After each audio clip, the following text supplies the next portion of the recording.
Assalamualaikum warahmatullahi wabarakatuh. Kembali lagi di channel Suketireng. Di kesempatan kali ini saya akan membawakan sebuah cerita yang berjudul. Cerita ini ditulis oleh akun Facebook bernama Rafa Purwati. Sebelum cerita ini dimulai, jangan lupa untuk like, komen, dan subscribe channel ini. Dan juga tekan lonceng notifikasinya, agar kalian semua tidak ketinggalan cerita-cerita terbaru dari kami. Tentunya tak usah berlama-lama lagi. Langsung saja, kita masuk ke ceritanya. Langkahku mengendap mendekati kompor.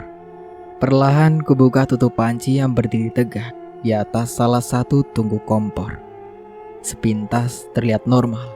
Hanya terlihat sayur wortel, kentang, kol, juga irisan hijau daun bawang dan seledri. Tapi aku penasaran dengan apa yang ada di dalam kuah. Dengan sebatang sendok sayur, kuaduk dan kusendok sayuran di dalam panci tersebut. Dan mataku terbelalak. Kubekap mulutku rapat-rapat agar suaraku tak terdengar berteriak. Alangkah terkejutnya saat aku menemukan sepotong paha bayi mumil, lengkap dengan kaki dan 5 jari berkuku, yang berada di dalam sup wortel tersebut. Aku tak tahan lagi. Perutku bergejolak. Segera aku tutup kembali panci tersebut. Lalu gegas berlari ke kamar mandi dan kutumpahkan isi perutku di sana. "Delisa, kamu kenapa?" Pekikan Tante Tami yang ternyata telah berdiri di belakangku membuat aku terlonjak kaget.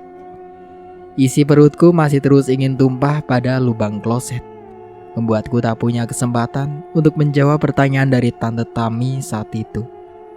Jemari lentik Tante Tami dengan lembut memijat tengkuku. "Kamu kenapa sih, Del? Kok bisa sampai muntah-muntah begini? Gak enak badan?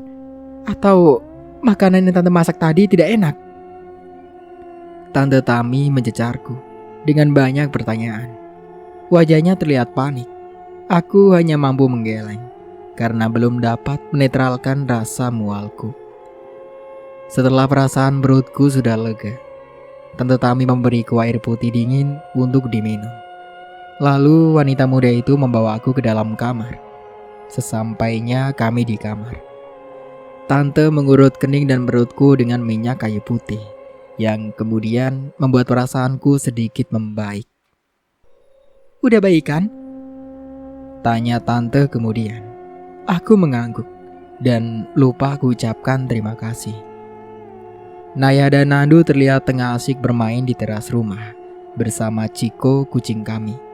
Nenek belum nampak. Entah kemana perginya nenek. Aku ingin sekali bertanya pada Tante Tami tentang paha bayi yang kutemukan di dalam sup. Tapi aku bingung. Aku takut Tante marah. Lagi pula baru dari kemarin aku bertemu dengan Tante Tami.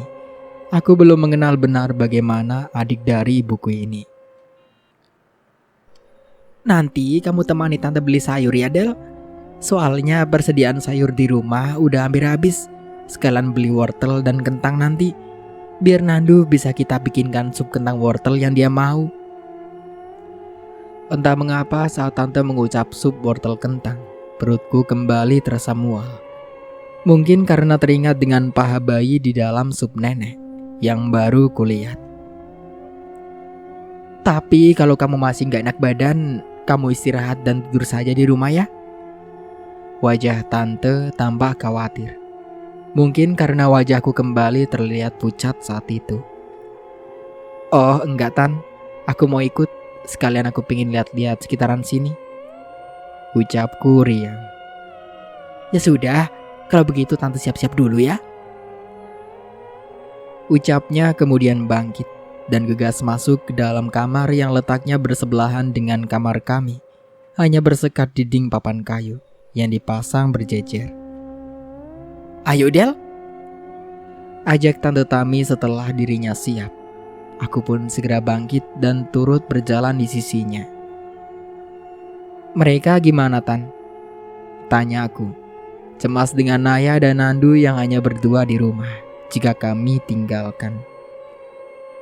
"Gak apa, Kita cuma sebentar kok. Lagian kasihan nanti kalau mereka kita ajak. Soalnya kita jalan kaki, Del.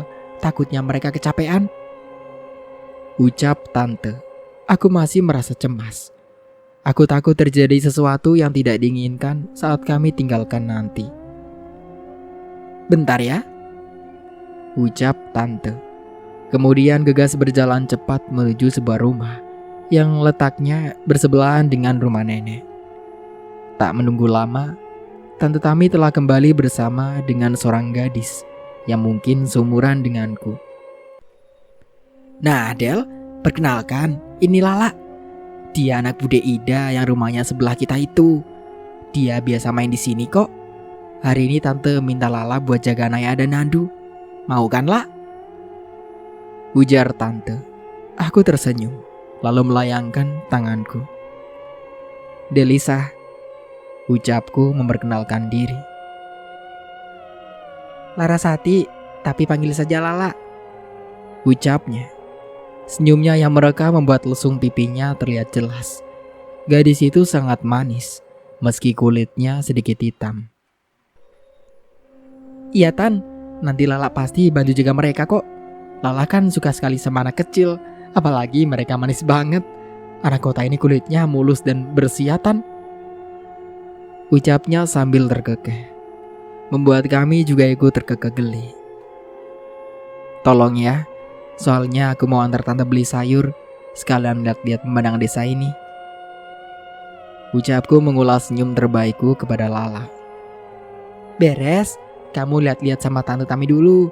Kapan-kapan ku ajak kamu jalan-jalan, biar tahu bagaimana indah dan asrinya desaku ini. Gadis itu kembali berceloteh, membuatku tertawa geli. Setelah tenang meninggalkan Nandu dan Naya bersama Lala, aku bersama Tante Tami segera pergi ke pasar yang letaknya cukup jauh. Tapi kami harus berjalan kaki karena angkutan umum masih jarang di sana. Di perjalanan, kami berpapasan dengan anak-anak sebayaku. Mereka berjalan beriringan.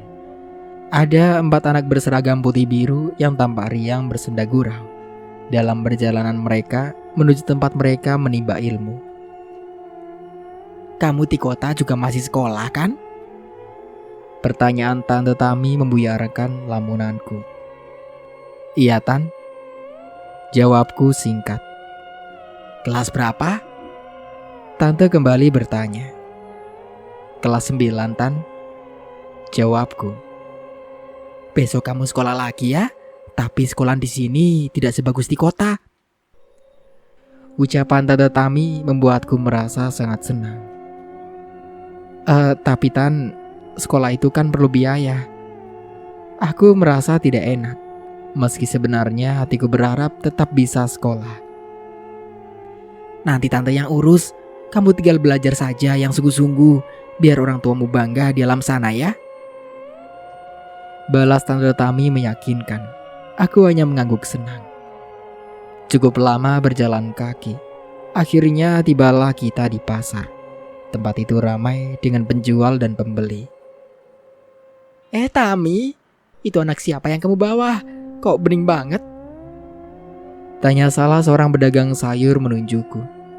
Tante Tami tersenyum lalu menggandeng tanganku dan mendekati kios dagangan orang tersebut. Ini keponakanku yuk, baru datang kemarin dari kota, ucap Tante Tami dengan bangga memperkenalkanku pada pedagang sayur tersebut. Anaknya Ningrum. Pedagang itu mengernyitkan dahinya. Iya, siapa lagi? Saudara kandungku kan cuma Mbak Ningrum, jawab Tante sambil memilah sayur wortel di depannya. Terus kamu tinggal di sini, Nduk, sama nenekmu?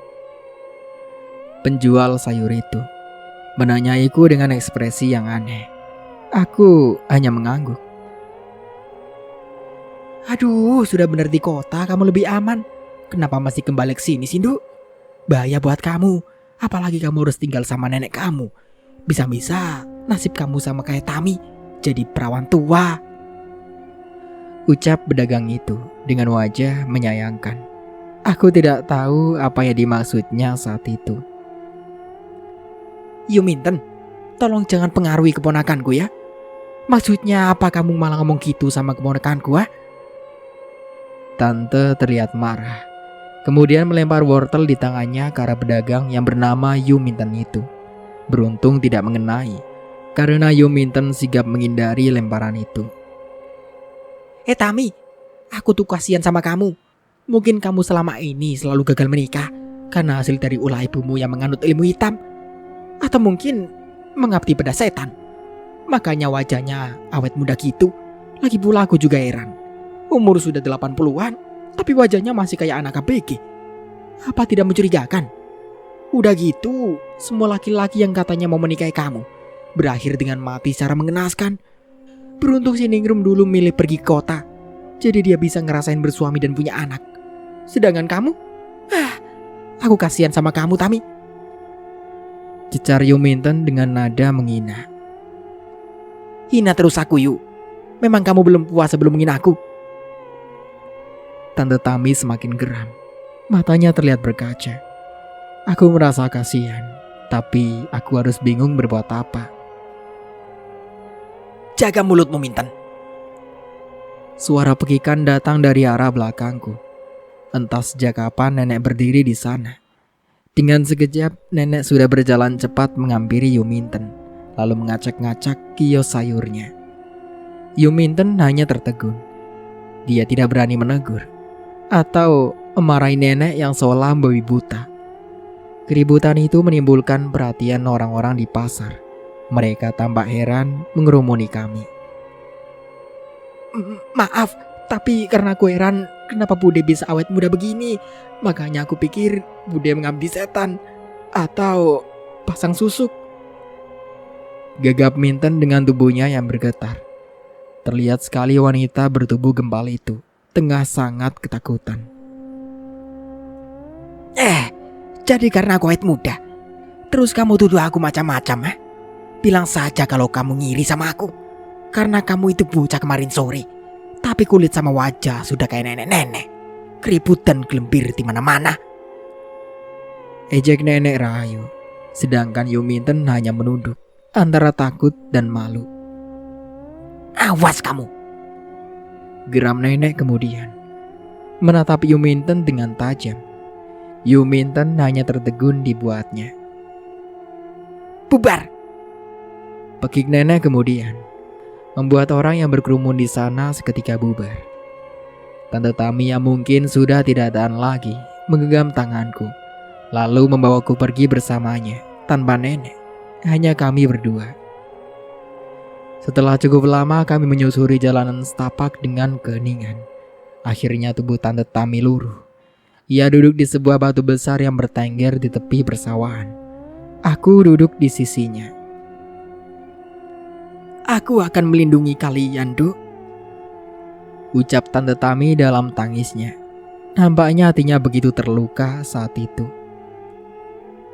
Apa yang dikatakan penjual itu benar, Tante? Tanyaku penasaran. Tante Tami mengangguk, membuatku merasa takut.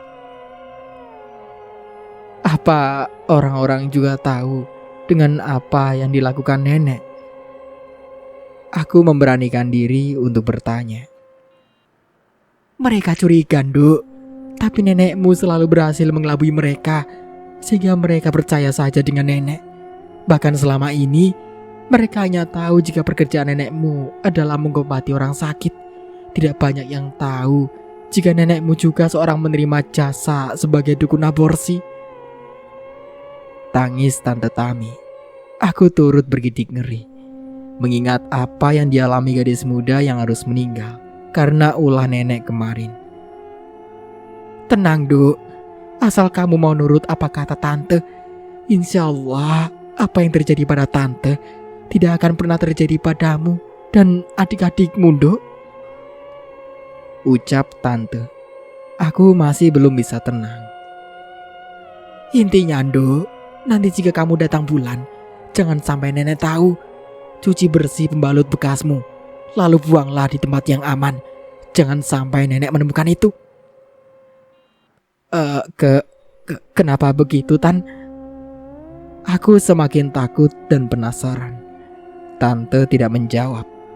Wanita muda yang hampir mirip mama ini hanya menangis. Mungkin kisahnya terlalu sedih untuk diceritakan.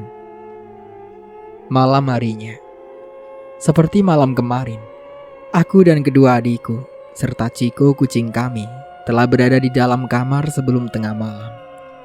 Naya dan Nandu sudah tertidur pulas. Begitu pula dengan Ciko yang tidur di sisi Naya. Aku berusaha memejamkan mata, tapi sulit. Mungkin karena aku masih belum terbiasa di tempat yang baru. Suara seperti pasir yang berambur di atas atap kamar kami benar-benar mengagetkanku. Beruntung Naya dan Nandu tidak terbangun. Tapi Ciko kucing kami yang kaget terus-menerus mengeong. Bahkan suaranya seolah tanpa henti. "Ciko, diam!" Aku menasehatinya meski dia hanya seekor kucing. Biasanya dia mau menurut, tapi tidak malam ini. Suaranya justru semakin menjadi dan makin sering, membuat bulu kuduku serasa merinding. Suara yang aneh terdengar dari kamar sebelah. Itu adalah kamar Tante Tami. Menit berikutnya, ku dengar suara Tante Tami merintih, seperti sangat kesakitan. Aku berada di antara takut dan penasaran. Tapi semakin lama suara aneh itu semakin sering. Bahkan sekali ku dengar suara Tante Tami menangis kecil. Karena penasaran, aku beranikan diri mengintip pada dinding papan yang sedikit memiliki celah kecil di antara satu papan dan papan yang lainnya. Karena celah itu terlalu kecil, aku harus mempertajam tatapanku agar bisa melihat apa yang terjadi di sana. Betapa terkejutnya aku saat melihat tubuh Tante Tami yang tanpa busana tengah ditindih sosok hitam berbulu di atas tempat tidurnya. Aku membekam mulutku yang hampir menjerit. Tapi karena itu, langkahku menimbulkan suara gaduh karena tanpa sengaja mengentak dinding. Kulihat makhluk itu menoleh ke arahku. Matanya yang sebesar bola pingpong berwarna merah darah tampak menatap tajam ke arah dinding tempat aku masih mengintip saat itu. Tubuhku tiba-tiba melemas, serasa tak bertulang, lalu ambruk di lantai. Sosok itu sangat mengerikan. Karena takutku, lidahku pun keluh. Bahkan untuk sekedar bersuara pun aku merasa tak mampu. Dengan tubuh yang bergetar hebat, perlahan aku merangkak mendekati Naya dan Nandu, lalu menyusup ke dalam selimut. Aku meringkuk di antara Nandu dan Naya, menyembunyikan diri dalam selimut tebal yang menyelimuti kami. Aku berharap makhluk itu tidak menyadari keberadaan kami. Suara di kamar sebelah semakin terdengar mengerikan. Hentakan dan tangisan kecil. Bahkan sesekali Tante Tami terdengar memekik. Suaranya terdengar kesakitan. Tak terasa cairan hangat yang luruh dari mata telah menggenang di permukaan bantal tempat aku menopangkan sebelah pipiku. Aku tak tega mendengar suara kesakitan Tante saat itu. Tapi aku tak mampu berbuat apapun untuk menyelamatkannya. "Kakak, bangun kak, Nandu mie susu." Suara Nandu menyadarkanku. Aku menoleh pada adik bungsuku yang ternyata sudah menangis di sisiku. Cahaya hangat menembus ke dalam kamar kami dari pantulan kaca jendela. Aku kesiangan. Aku bangkit dan tergesa. Jarum jam di muka dinding menunjukkan pukul 9 pagi. Dan aku baru ingat, semalam aku kesusahan tidur karena ketakutan. Baru ketika azan subuh berkumandang, mataku terpejam dengan sendirinya. "Kak Naya mana?" Aku bertanya pada Nandu saat mataku tak menemukan Naya di kamar kami. Nandu menunjuk ke arah meja makan.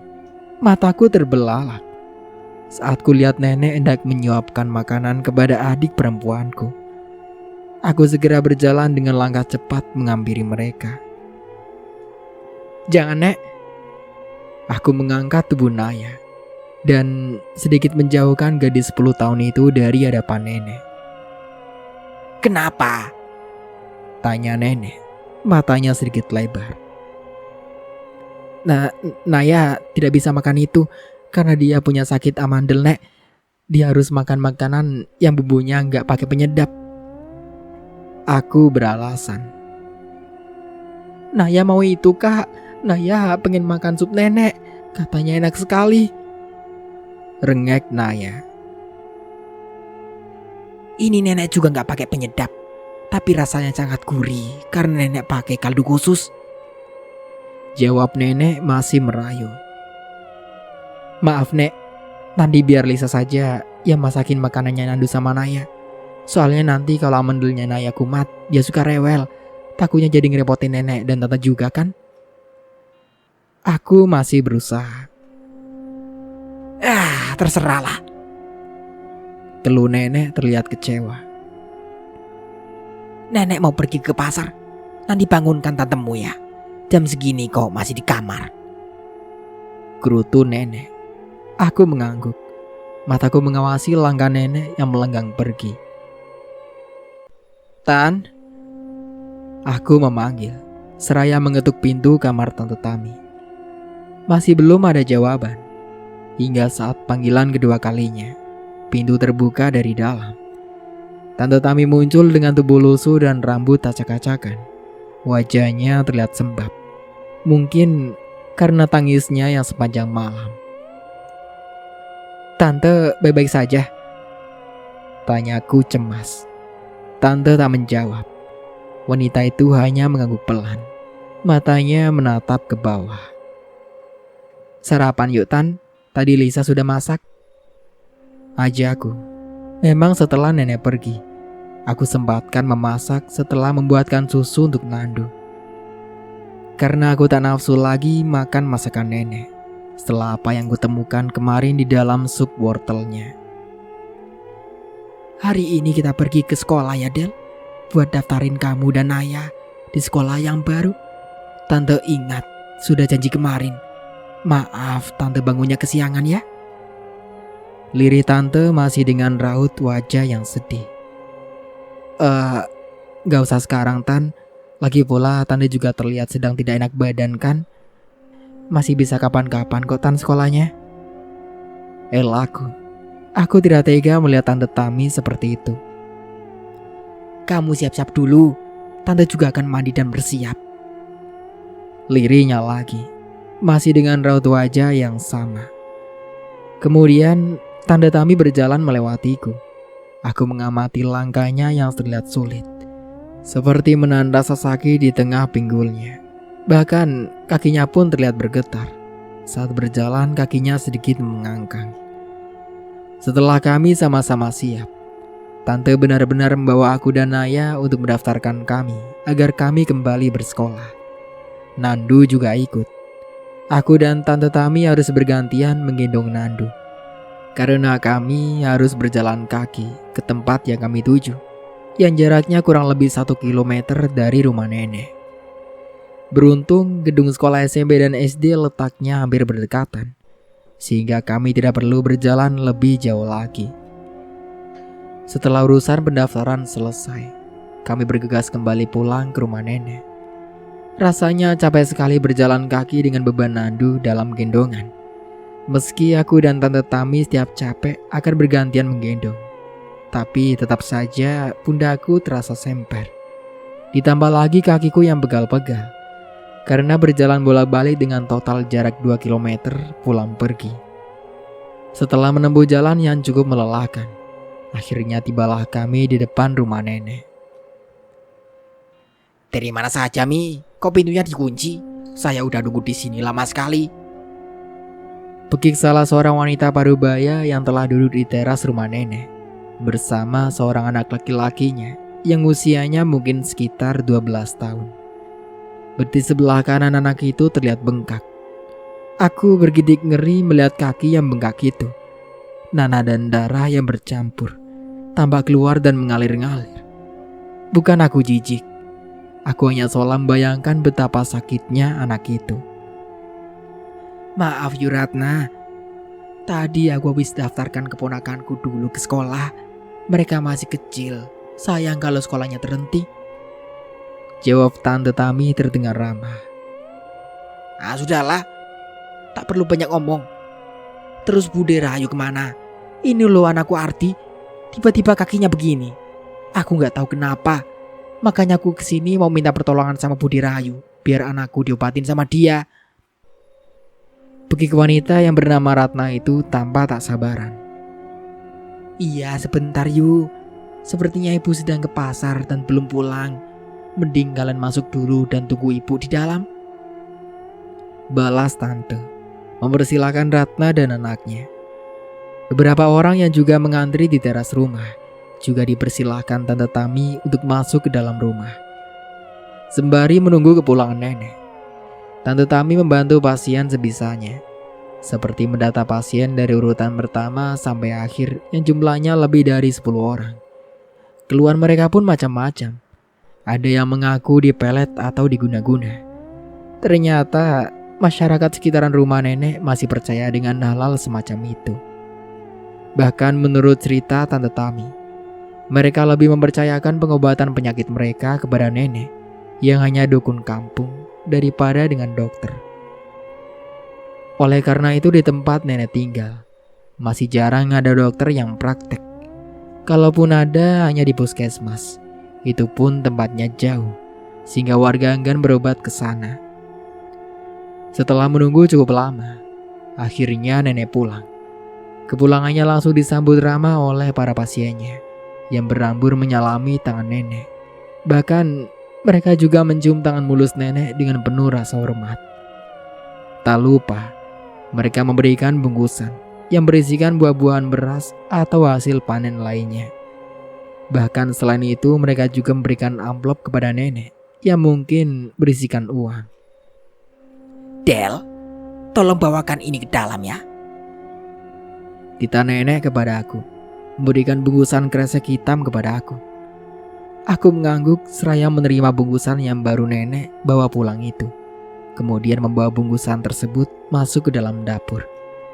Sayangnya saat baru diambang pintu dapur, kakiku tercekal keset hingga tubuhku jatuh tersungkur. Bungkusan kresek hitam yang kubawa terpental hingga beramburan seluruh isinya ke udara.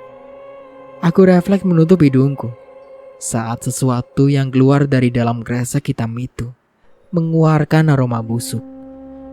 Hingga saat isi kresek itu telah berceceran di atas lantai, seketika mataku membulat saat menyadari jika aroma busuk itu berasal dari sekumpulan pembalut bekas dengan noda darah merah kehitaman. Benda itu berasal dari kresek hitam yang dibawa pulang oleh nenek. Selain benda menjijikan tersebut, ada juga kembang dan sejenis sajen yang ikut keluar dari bungkusan tersebut. Delisa? Aku terlonjat kaget saat tante Tami telah berdiri di belakangku. Dengan sigap, wanita itu telah memungut kembali barang-barang yang berserakan dari atas lantai, lalu memasukkannya kembali ke dalam kresek yang tadi.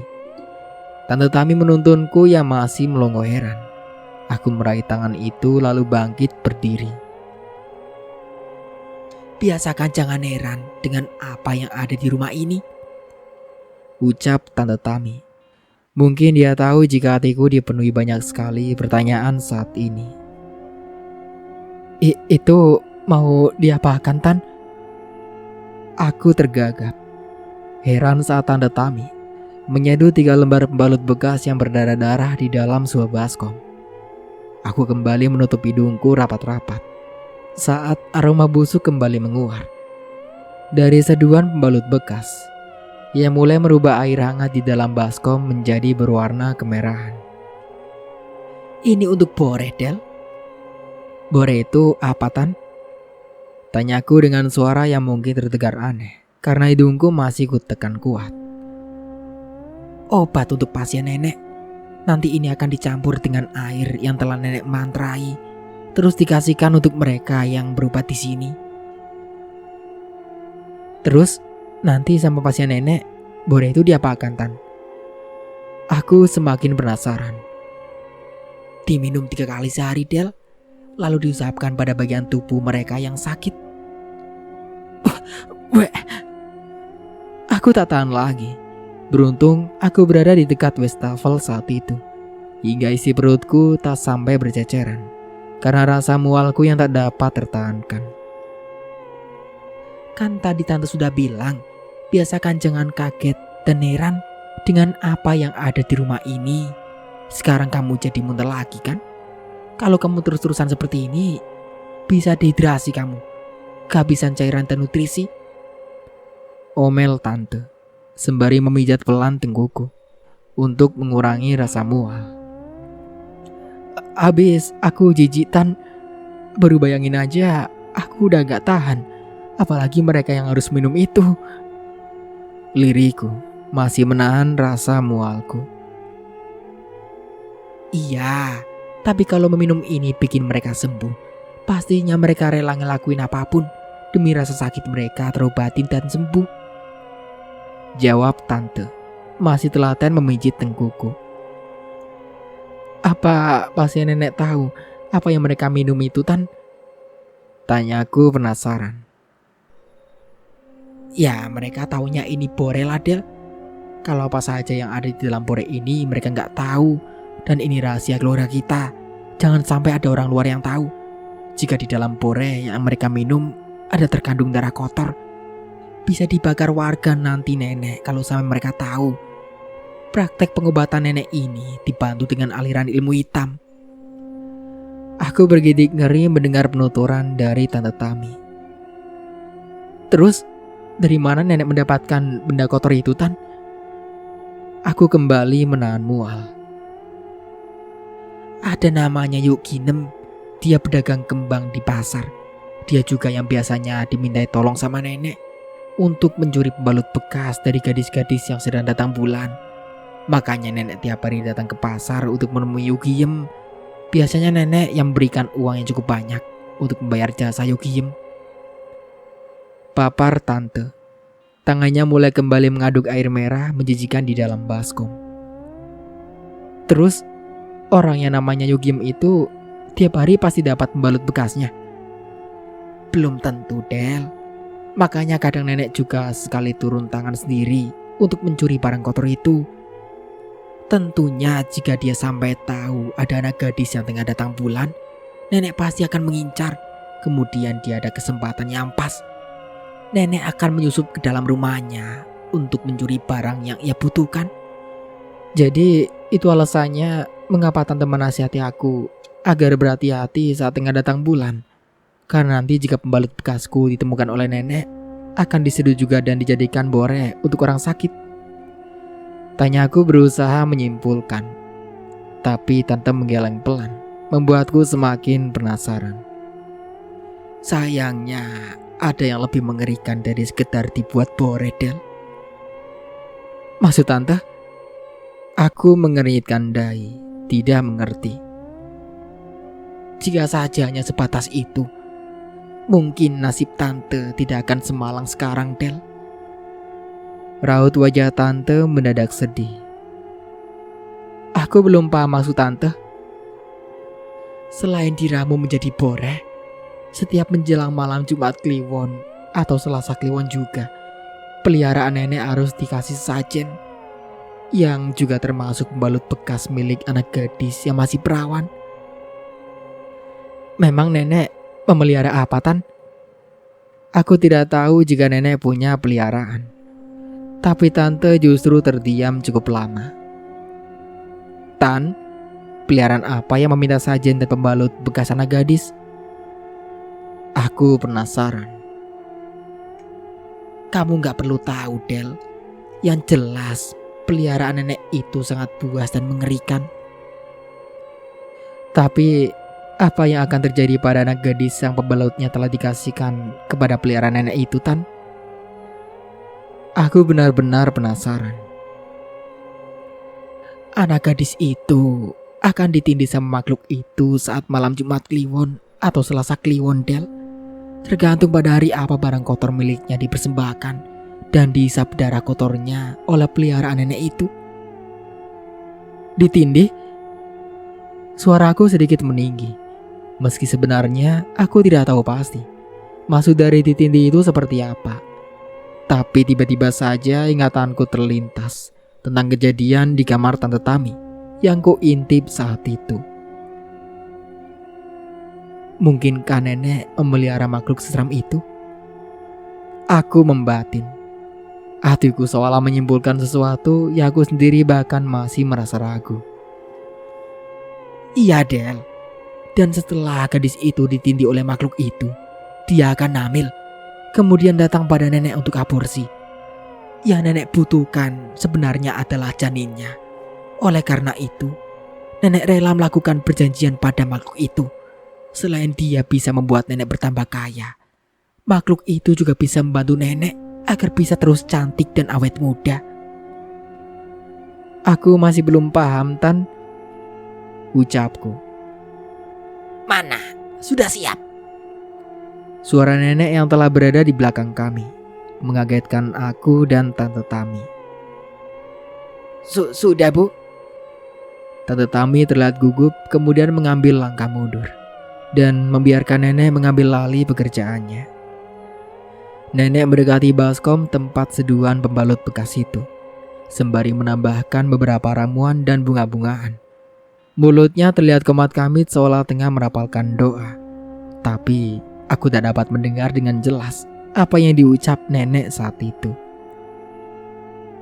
Sudah Mi, ini nanti disaring, lalu kemas dengan plastik kecil sebanyak 17. Karena pasien kita yang sudah ibu tangani ada 17 orang. Nanti kamu bagikan pada mereka masing-masing satu pada setiap pasiennya ya, ucap nenek setelah tugasnya selesai. Delisa? Iya Nek. Aku terlonjak saat nenek memanggil namaku. Jujur, aku sedikit melamun saat itu. Jaga rahasia keluarga kita dari orang luar ya Nduk. Jangan macam-macam, atau kamu akan menyesal nanti, pesan nenek dengan suara halus. Tapi nadanya begitu menekan membuat aku tertegun. Tubuhku pun tiba-tiba menegang. Lisa? Iya Nek, jawabku saat nenek kembali bersuara. Bagus, ucapnya dengan seringnya senyum yang mengerikan. Kemudian melenggang pergi, kembali menemui pasien-pasiennya di ruang depan. Bore telah selesai dikemas. Tiba saatnya. Aku dan Tante Tami membagikan bungkusan plastik kecil itu pada para pasien nenek yang telah selesai mendapatkan penanganan dari nenek. Setelah Bore berada di tangan mereka, pasien-pasien itu pun berpamitan lalu pulang ke rumah mereka masing-masing. Bagi yang ada di rasa nenek penyakitnya ringan, mereka tidak perlu kembali untuk berobat pada nenek. Tapi bagi yang menurut nenek sakitnya parah, mereka harus datang kembali minimal 3 kali dalam seminggu untuk mendapat penanganan rutin dari nenek agar penyakitnya bisa benar-benar sembuh. Dan mereka pun hanya menurut, karena menurut penuturan dari para pasien, orang-orang yang telah berobat pada nenek rata-rata mereka telah sembuh dan kembali dapat beraktivitas seperti biasanya. Setelah para pasien keluar, perhatianku fokus pada seorang gadis belia yang duduk di tepi kursi panjang, tempat biasanya pasien menunggu antriannya. Hai, sapaku mendekati gadis cantik yang tampak pucat dan cemas. Iya, balasnya singkat. Tangannya yang basah terlihat meremas di atas pangkuannya. Kamu di sini untuk berobat? Aku bertanya. Dia hanya mengangguk. Keringat dingin terlihat jelas di area keningnya. Sakit apa? Aku kembali bertanya. Nandini? Panggil dari nenek membuatnya tersentak. Dengan tubuhnya yang masih bergetar, gadis itu bangkit dari tempat duduknya, lalu perlahan memasuki bilik tempat nenek biasa mengobati pasiennya. Del? Aku yang diam-diam mengintip juga kaget saat nenek memanggil namaku. Iya Nek, jawabku grogi. Ambilkan segelas bore yang di belakang. Nandini perlu bore khusus. Baik Nek, ucapku lalu segera masuk ke dapur untuk mengambil apa yang diminta nenek. Untuk sementara aku cukupkan dulu ceritanya sampai di sini. Sampai jumpa kembali di part berikutnya. Saya Mang Dayun, pamit undur diri. Kurang lebihnya mohon maaf. Wassalamualaikum warahmatullahi wabarakatuh.